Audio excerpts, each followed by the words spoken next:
you can be sure of this. I know in my heart that I am destined to do some good.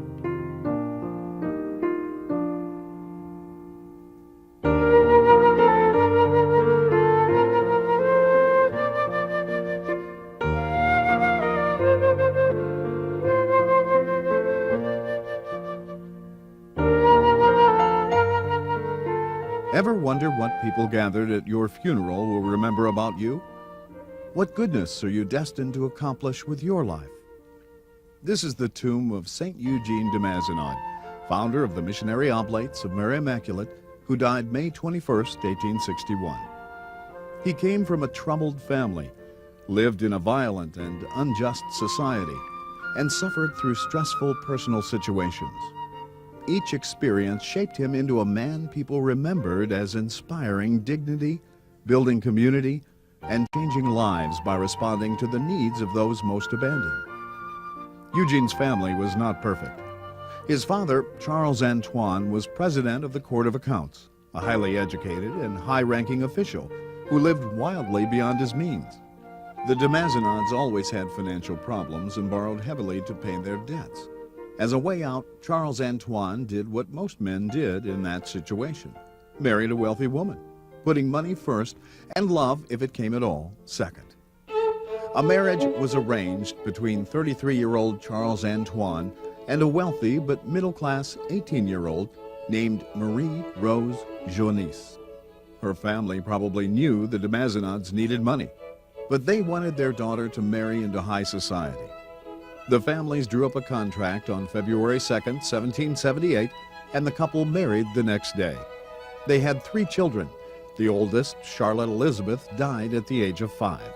Charles Joseph Eugene, the only boy, was next, followed by Charlotte Eugenie Antoinette, born 3 years after Eugene. The family townhouse with its courtyard and garden was on the most elegant street in Aix-France. Surrounded by a dozen servants, their family of 4 lived a happy and privileged life. Already by the age of 5, Eugene showed his headstrong and impulsive personality with its explosive temper and upper-class prejudices. Eugene's father had a difficult personality, and it bothered him to see he had passed it on to his son. But Eugene also had compassion and sensitivity. One day, seeing a little charcoal gatherer dressed in tattered rags, he traded his own clothes, jacket, breeches, and shoes with the boy. Returning home, his embarrassed nanny and horrified mother scolded this son of a president of parliament. Should not a president's son dress differently from a charcoal gatherer's son? Eugene replied simply, "Very well, I will be president of the charcoal haulers." A king ruled France in 1788, controlling all aspects of life. Most citizens were mistreated and lived in poverty, while the king's family and those in high positions lived in obscene luxury. For example, when Queen Marie Antoinette's first daughter was born, she limited the number of servants attending the baby to only 80. At the age of 8, Eugene and his family were immersed in the bloody events of the French Revolution. Years of economic crisis and several bad harvests left taxpayers penniless, hungry, and rioting in the cities. The king, needing money to support his expensive lifestyle, decided to tax the nobility. This had never been done, and Charles Antoine, part of this privileged upper class, refused.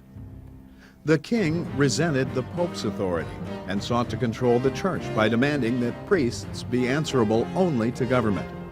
Pope Pius VI objected. The king responded violently, beheading those who disagreed. Of the 42,000 killed, most were peasants and workers. In December 1790, the revolutionaries threatened to hang Charles Antoine in his own courtyard because he had continued to defend his class privileges despite the hardships it caused the poor. He escaped to Italy, disguised as a huntsman. The threat was real. On Tuesday, December 14th, a lynch mob broke into the prison, dragged out 2 noblemen, and hung them from a lamppost outside the de Mazenod home. From his window, Eugene could see the 2 dangling corpses, a reminder that his father could be one of them. Charles Antoine, safe in Italy, feared his son would be murdered in this violence and sent Eugene's uncle for the child. After many arguments, his mother and her family finally agreed to Eugene's departure. Fearing the revolutionists, he would leave in secret. The boy begged to visit a family he was very close to. Feeling the tears about to flow, he hugged them and quickly left with a simple goodbye. Recalling Eugene's sensitivity, they admired his extraordinary courage. It would be 12 years before he would return to Aix. Within a short time, his mother joined them. Charles Antoine was disappointed to learn that she would come only if she brought her mother, great-aunt, and cousins with her. Staying longer than expected in Italy, Eugene was enrolled in a school run by a religious group of priests. The superior, Father Leopold Scotti, was a man of common sense and excellent human qualities who balanced discipline and caring. There was another reason his parents chose the city of Turin. They wanted the king's personal surgeon to remove a growth near Eugene's left eye that was disfiguring his face. Wanting to spare his parents' worry, Eugene begged Father Scotti to change the time of the operation. Father Scotti did so, but Eugene, frightened by all the surgical instruments, called off the operation. Returning to his dormitory, Eugene felt overwhelmed and defeated. Kneeling down, he prayed for help. Now believing in God's strength, his fear vanished. He ran to Father Scotti, asking that the surgeon be called back. Since anesthesia was not used at that time, Eugene underwent the 10-minute operation, fully conscious, seeing and hearing everything. His parents arrived to find him already healing. In April of 1794, the de Mazenods pooled their money with other refugees to charter a boat for a 12-day voyage to Venice, Italy. Venice, once a first-class maritime and commercial power, had become a city of promiscuous pleasure seekers. Despite the carnival atmosphere, Eugene's family anxiously worried about their limited finances and unknown future, leaving the 12-year-old bored and depressed. Realizing the de Mazenods could not afford to pay for Eugene's education, their pastor asked a good young priest, Father Bartolo Zanelli, to tutor him. Each day for 3 years, Eugene crossed the street to study at the Zanelli home. After lunch, he and Father Bartolo went for a walk, always stopping to pray at one of the churches. In the evening, they prayed evening prayers and the rosary. Bishop de Mazenod wrote that his vocation to the priesthood dated back to that time. The experience provided the stable and nurturing atmosphere missing from his family. His parents' relationship was falling apart. There was the 15-year age gap between them, differences in their education, and opposite ideas about saving and spending money. A more serious problem was the constant interference of Marie Rose's mother. Unable to endure the stress, his mother took Eugene's sister Ninette and returned to France in 1795. By divorcing her husband, Marie Rose recovered the family's property and money, gave up her title of nobility, and became part of the middle class. Their divorce split the family. Eugene, his father and uncle, traveled from Venice to Naples to stay ahead of the French armies and bad business deals. As refugees, his father described their situation. Misery and destitution are our only outlook. On the evening of January 6, 1799, they arrived in another Italian city, Palermo. Immediately on his arrival, he stepped into a life of luxury. Eugene felt as if divine providence led him to the friendship of the Duke and Duchess of Canizzaro. He was treated as one of the family, like a brother to their sons. The rooms were luxurious, the meals magnificent, and servants plentiful. There was always a place set for him at their table, and he went along to their summer home. The Duchess provided his life with more than material goods and entertainment. She encouraged him in reading and public speaking skills and other areas where his education was lacking.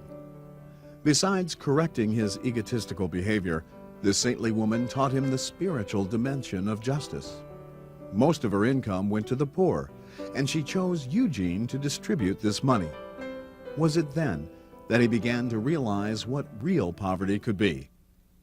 In May 1802, Eugene mourned the death of the Duchess. his second mother. Her generosity toward those in need had been an inspiring example. Eugene's grief was intensified by his mother's demand that he return to France alone. Amid tears and hugs, Eugene left his father and uncles behind in Italy and arrived in France with no one to greet him. His parents loved him, but placed him into the middle of an emotional tug-of-war.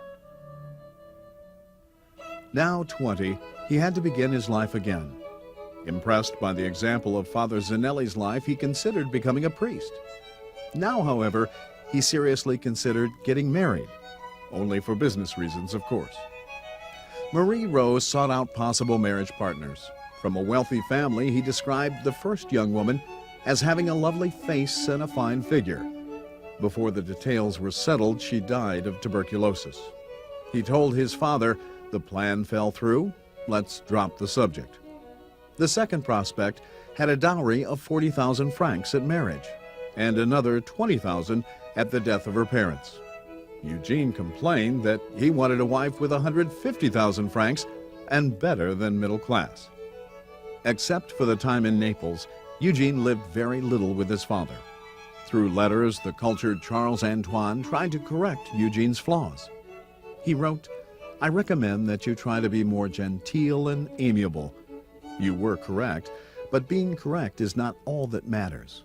You are also expected to observe certain amenities.